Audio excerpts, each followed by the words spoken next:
ఎందుకలా చూస్తున్నావు భీమరావు? చప్పట్లు కొట్టించుకునే పని చేసావు నువ్వు. చెత్త ఎంత బాగా శుభ్రం చేసావో చూడు. అద్భుతం. నేను ఏమంటున్నానంటే నువ్వు చదువు గిదువు అని సమయాన్ని వృధా చేస్తున్నావు. ఇది చెయ్యి. నీ జాతి చేసే వృత్తి ఇది నీ రక్తంలోనే ఉంది. ఇది చెయ్యి. డబ్బు సంపాదించు, పండగ చేసుకో. ఏమంటారు సార్? నిజమే, నీకు ఉద్యోగం పక్కా.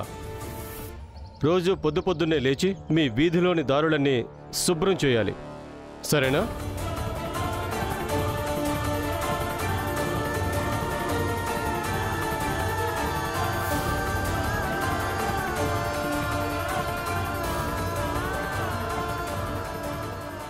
ధన్యవాదాలు.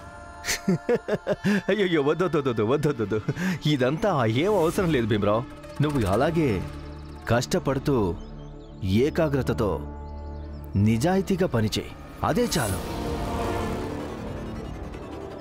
ఆఫీసర్ పదండి, మనం వెళ్దాం. ఎక్కడైనా ఛాయ్ తాగుతాం. గురువుగారు, మీరు ఛాయ్ తాగుతారా?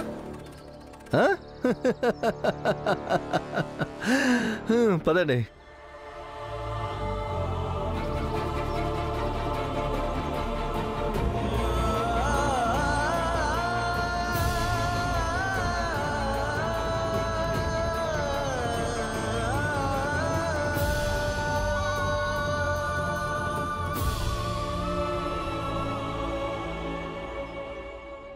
నన్ను క్షమించు భీమ్.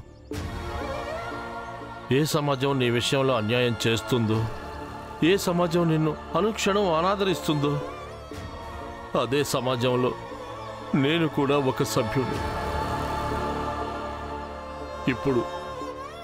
ఇప్పుడు కేవలం మొత్తం ఈ సమాజం తరఫున నీకు క్షమాపణ చెప్పటం తప్ప నా చేతిలో ఇంకేమీ లేదు. గురువుగారు,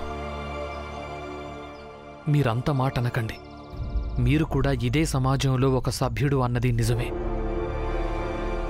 కానీ ఇక్కడ ఏదైతే జరిగిందో అదంతా వాళ్లే చేశారు. వాళ్ళు చేసిన తప్పులో మీకైతే ఎలాంటి భాగం లేదు కదా. మరి మీరు మిమ్మల్ని దోషిగా ఎందుకని భావిస్తున్నారు? లేదు భీమ్, నేను కూడా ఒక దోషినే. ఎందుకంటే ఈ సమాజం చేసే తప్పుని నేను సరిదిద్దలేకపోతున్నాను.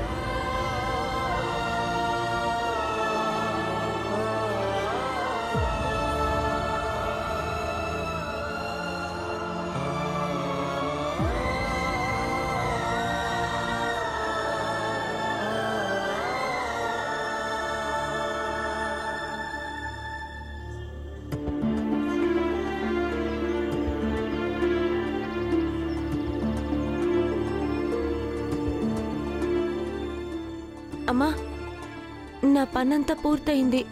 నేను శంకర్ని వెతకడానికి వెళ్తాను. వెళ్ళు తల్లి, వెళ్ళి శంకర్ని వెతుకు. రమా, మీరా?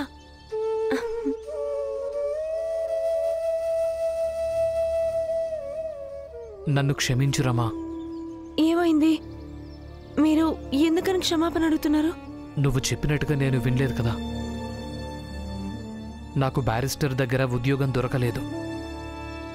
అందుకే ఇప్పుడు నేను బొంబాయి మహానగరపాలక సంస్థలో చెత్త ఊడ్చే ఉద్యోగాన్ని అంగీకరించాను రమా.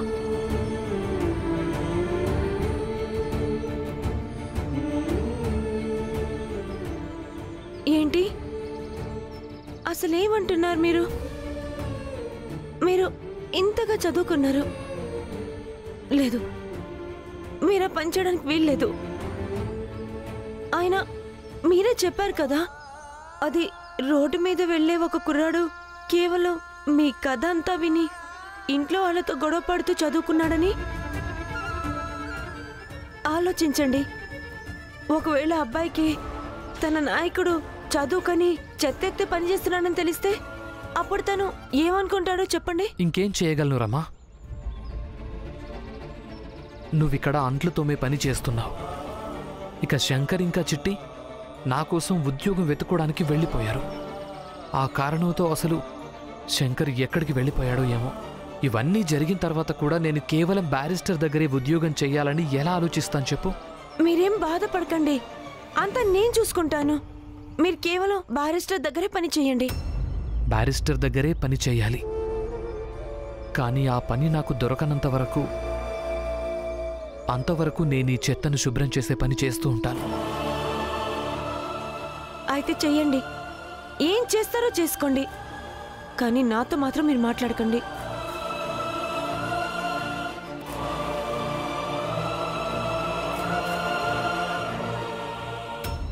ఒకవేళ మీరు కొంచెమైనా నా మాటకు విలువిస్తే మీరు ఆ పని చేయడానికి వీల్లేదు.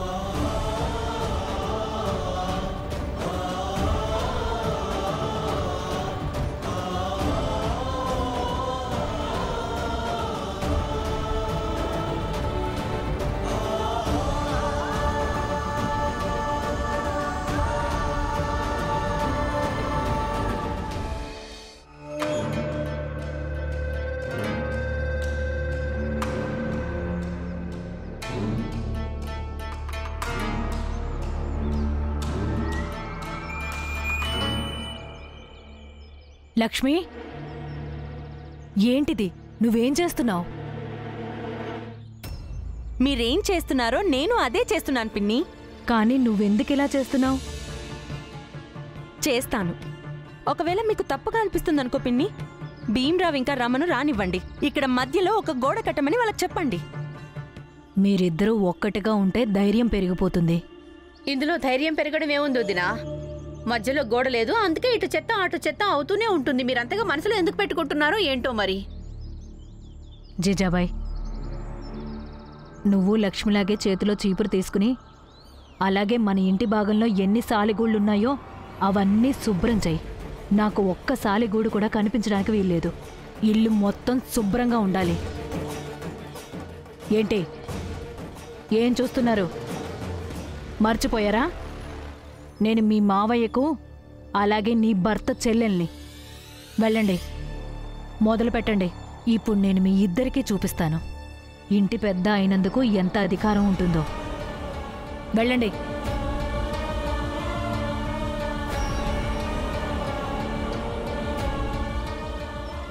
చూస్తున్నారా అత్తయ్య, పిన్ని ఆగడాలు ఎంతగా పెరిగిపోతున్నాయో? నోరు మూసుకొని శుభ్రం చేయి. ఇప్పుడిప్పుడే భీమ్తో పెట్టుకున్నాం, వెంటనే ఏమతో కూడా పెట్టుకున్నాం అనుకో, కథంతా అడ్డం తిరుగుతుంది. చెయ్యి శుభ్రం.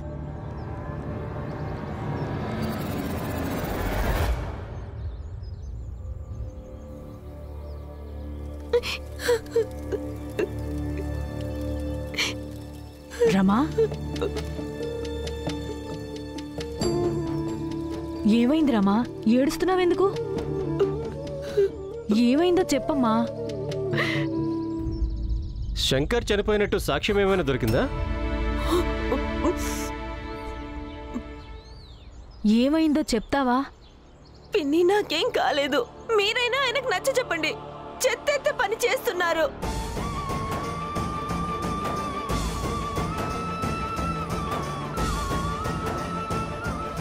భీమ్ చెత్త శుభ్రం చేస్తాడా? ఇది సరైంది కాదు. దలియమ్మా, చెత్తను శుభ్రం చేయనివ్వు మన భీమ్ను. ఒకవేళ చెత్త శుభ్రం చేయకుంటే ఆ తర్వాత ఈ ఉద్యోగం కూడా దొరకదు. దలియమ్మా, ఇదిగో పులియా. చూడు పులియా, నా కొడుకు డబ్బు సంపాదించడానికి వెళ్ళాడు. వాడు బోలెడంత డబ్బు సంపాదిస్తాడు. నేను వేడుక చేసుకుంటాను, లడ్డూలు చేస్తాను, బూరెలు చేస్తాను. నువ్వు నాతో చేయించుకుంటావు కదా? నువ్వు నాతో చేయించుకుంటావు కదా? మనం వేడుక చేసుకుందాం, ఆడదాం, పాడదాం. నువ్వు కూడా ఆడు. నువ్వు కూడా ఆడు. రా, నువ్వు కూడా ఆడు. నా కొడుకు వెళ్ళాడు, నేను బూరెలు చేస్తాను, నేను అందరికి లడ్డూలు చేసి పెడతాను. నేను ఎన్ని బూరెలు చేస్తానో తెలుసా? నువ్వు నాతో పాటు బూరెలు చేస్తావు కదా? దలియమ్మ, నువ్వు నాతో పాటు బూరెలు చేస్తావు కదా? నేను బూరెలు చేస్తాను, నేను బూరెలు చేస్తాను, అందరికీ డబ్బులు ఇస్తాను.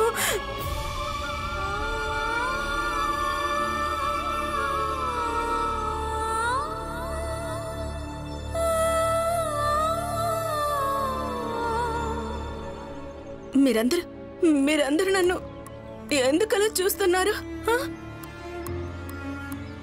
కమలాన్ని నువ్వు సంభాలించుకో. నీ కొడుకు చనిపోయాడు. ఏయ్, నీకేమైనా పిచ్చి పట్టిందా? నా కొడుకు చనిపోలేదు, వాడిప్పుడు వస్తాడు.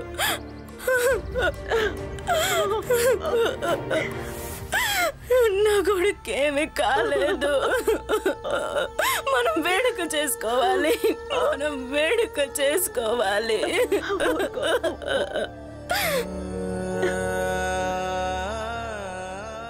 భీమ్, భీమ్, చూసావా?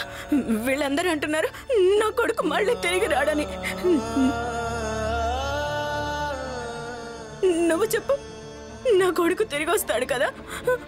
చెప్పు భీమ్, నా కొడుకు వస్తాడు కదా?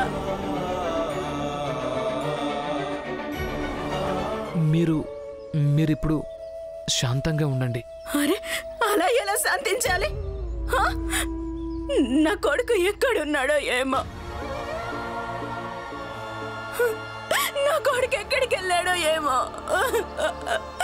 నా బిడ్డ.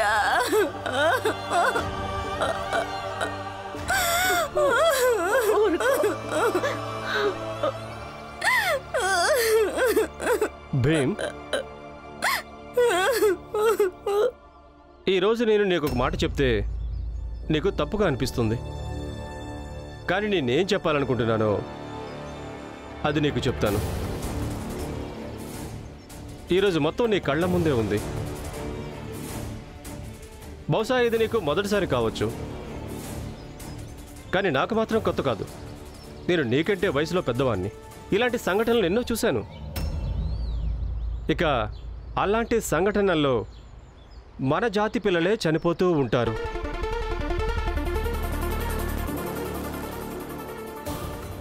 ఒకసారి టపాసుల ఫ్యాక్టరీలో, ఒకసారి కాలువల్లో, ఒకసారి తవ్వకాల్లో. 3-4 రోజులు చర్చ, ఆ తర్వాత మొత్తం సద్దుమరిగిపోతుంది.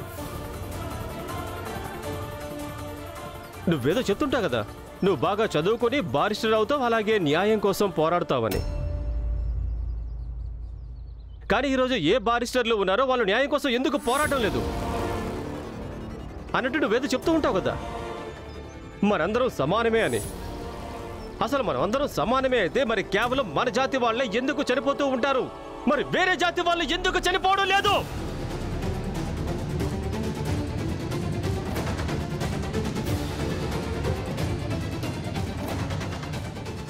అందుకే చెప్తున్నాను భీమ్, ప్రపంచం ఎలా ఉందో దాన్ని అంగీకరించు. ప్రశాంతంగా బ్రతుకుతావు. అలాగే వీలైతే ఈ పిచ్చిదానికి కూడా నచ్చజెప్పు. ఒకవేళ తనకు అర్థమైతే తన జీవితం కూడా చక్కబడుతుంది.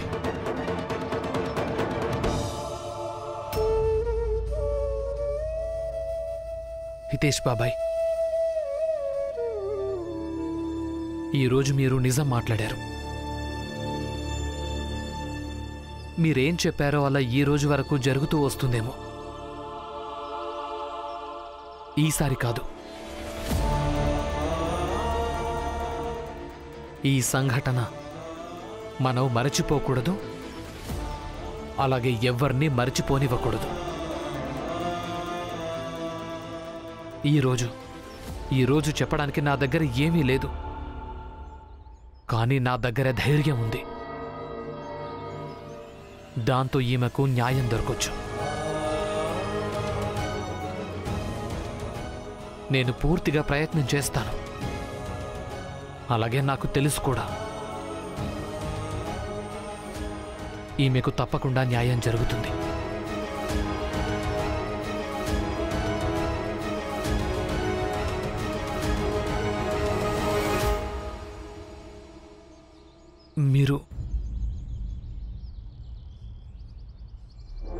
మీరు నా వెంట రండి. భీమ్, నువ్వు నన్ను నా కొడుకు దగ్గరికి తీసుకెళ్తావా? భీమ్, నన్ను నా కొడుకు దగ్గరికి తీసుకెళ్తావా? భీమ్, నన్ను నా కొడుకు దగ్గరికి తీసుకెళ్తాడు. నువ్వు నన్ను నా కొడుకు దగ్గరికి తీసుకెళ్తావా భీమ్?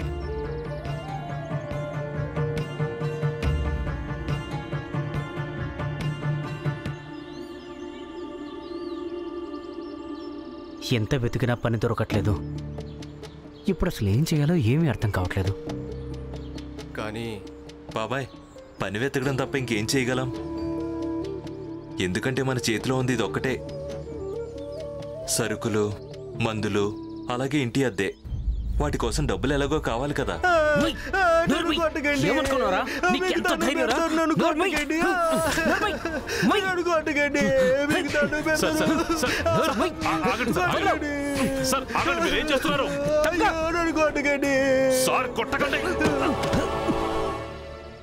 ఇలా ఒకరిని కొట్టడం సరైంది కాదు.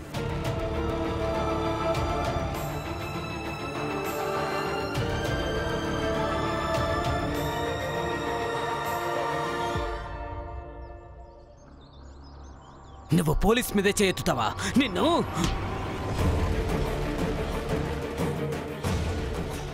నేను రిటైర్డ్ మిలిటరీ ఆఫీసర్ రామ్జీ సక్పాల్ని. నేను కూడా మిలిటరీలో పనిచేశాను. కానీ ఇలా ఒకరిని కొట్టడం తప్పు.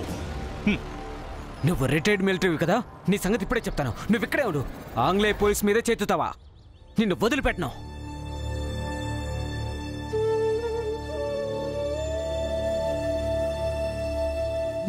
లేవండి మెల్లిగా.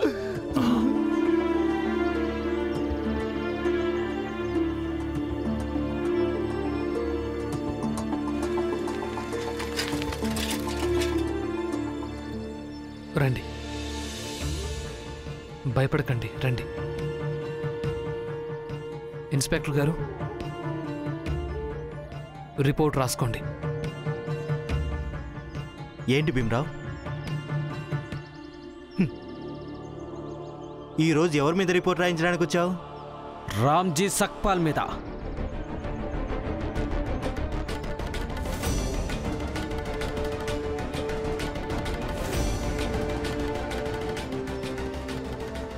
మా నాన్న ఏం చేశారు? నా మీద చెయ్యెత్తాడు. ఏంటి, రామ్జీ నీ మీద చేయెత్తాడా? నాన్న అకారణంగా ఇతని మీద చెయ్యి ఎత్తి ఉండరు. సరే, రాస్తాను. ముందు రామ్జీ సక్పాల్ కొడుకు రిపోర్ట్ రాసుకుంటాను. భీమరావు, ఈరోజు ఎవరి మీద? సార్, మీ పోలీస్ వ్యవస్థ మీద, అలాగే ఫ్యాక్టరీ యజమానుల మీద కూడా. వాళ్ళ ఫ్యాక్టరీలకు చిన్నపిల్లలు పనిచేయడానికి వెళ్తూ ఉంటారు, అలాగే అక్కడ చనిపోతూ ఉంటారు కూడా. అయినా యజమానులు కనిపించరు. ఇక వ్యవస్థ మీద ఎందుకంటే వ్యవస్థ ఈ చిన్న చిన్న పిల్లలు పనిచేయకుండా ఎందుకు ఆపలేకపోతోంది? ఏయ్ భీమరావు, నేనేం ప్రభుత్వాన్ని కాదు. అలాగే ఫ్యాక్టరీల యజమానులు మీ ఇంటికి రారు. అలాగే మీ పిల్లల్ని పనికి కూడా పంపించమని చెప్పరు. మీరే స్వయంగా మీ పిల్లల్ని డబ్బు కోసం పంపిస్తుంటారు. ఇక చిన్న వయసు పిల్లలు పనిచేయడం చట్ట ప్రకారం నేరం కాదు. ఇక ఒక సంఘటన గురించి ఆధారాలు లేకుండా మేము నేరస్తులను ఎలా చేయగలం? ఎవరో ఒకరు బాధ్యత తీసుకోవాల్సి ఉంటుంది కదా సార్. మీరు రిపోర్ట్ రాశారు అంటే అది ఒక కేసు అవుతుంది. అది న్యాయస్థానానికి వెళ్తుంది. దాని గురించి చర్చ జరుగుతుంది, వాదన జరుగుతుంది. ఎవరికి తెలుసు, ఏదైనా ఫలితం కూడా బయటపడుతుందేమో. మీరు రిపోర్ట్ రాసుకోకుంటే కేసు ఎలా అవుతుంది సార్? నువ్వు ఎక్కువగా మాట్లాడుతున్నావు. ఇక వెళ్ళెక్కడి నుంచే. ఇక నువ్వు రాయించు రామ్జీ ఏం చేశాడో. చూడండి సార్, నేనేమంటున్నానంటే. నోరు మూసుకో. ఇక్కడ కావాలని అరుస్తున్నావా? నేను ఇప్పుడు మీ నాన్న మీద రిపోర్ట్ రాసుకోకూడదు అనే? నేను అలా చెప్పడం లేదు సార్. ఈయనేం చెప్తున్నారో అది కూడా రాసుకోండి, కానీ నేనేం చెప్తున్నానో అది కూడా రాసుకోండి. భీమ్, నువ్వు నన్ను ఎక్కడికి తీసుకొచ్చావు? నువ్వు నన్ను జగ్గే దగ్గరికి తీసుకెళ్తానన్నావు కదా. నేను ఇంట్లో బూరెలు కూడా చెయ్యాలి. నువ్వు తొందరగా పద. అలాగే వెళ్దాం, తప్పకుండా. మీరు శాంతించండి. త్వరగా పద, చాలా ఆలస్యం అయిపోయింది. సరే, ఈమెను చూడండి సార్. తన కొడుకు చనిపోయిన బాధలో ఈమె పూర్తిగా పిచ్చిదైపోయింది. భీమ్, జగ్గే చనిపోలేదు. వాడు ఫ్యాక్టరీకి వెళ్ళాడు. వాడు డబ్బు సంపాదించడానికి వెళ్ళాడు. వాడు డబ్బు తీసుకొని వస్తాడు కదా. అవునవునవును, తప్పకుండా వస్తాడు, తప్పకుండా వస్తాడు. త్వరగా పద, నాకు ఆలస్యం అవుతుంది. నేను ఇంకా అందరికి విందు కూడా ఇవ్వాలి. ఈవిడ పరిస్థితి చూస్తుంటే కూడా మీకు అనిపించటం లేదా సార్? చట్ట ప్రకారం ఈమెకు సహాయం చేయడం మంచిది అని. నువ్వెందుకు అర్థం చేసుకోవడం లేదు? ఇది అంత తేలిక కాదని తెలుసు సార్. ఎవరో ఒకరైతే గొంతెత్తాల్సి ఉంటుంది కదా. నేను ఇంకా మీరు కలిసి గొంతెత్తామంటే బయట ఉన్న కష్టాలన్నీ తేలికైపోగలవు కదా. అసలు నువ్వెందుకు శ్రమ తీసుకుంటున్నావు? చిన్న చిన్న పిల్లలు పనిలోకి వెళ్తారు, డబ్బుల్ని సంపాదిస్తారు కూడా. వాళ్ళ అమ్మా నాన్నలు సంతోషిస్తారు, పిల్లలు కూడా సంతోషిస్తారు. కానీ నువ్వొక్కడే బాధపడుతున్నావు. మీరన్నది నిజం కాదు సార్. ఆడిపాడే వయసులో తను ఫ్యాక్టరీకి వెళ్ళి పని చేయాలని ఏ పిల్లాడు కోరుకుంటాడు చెప్పండి? ఏదో ఒకటి చేద్దాం సార్.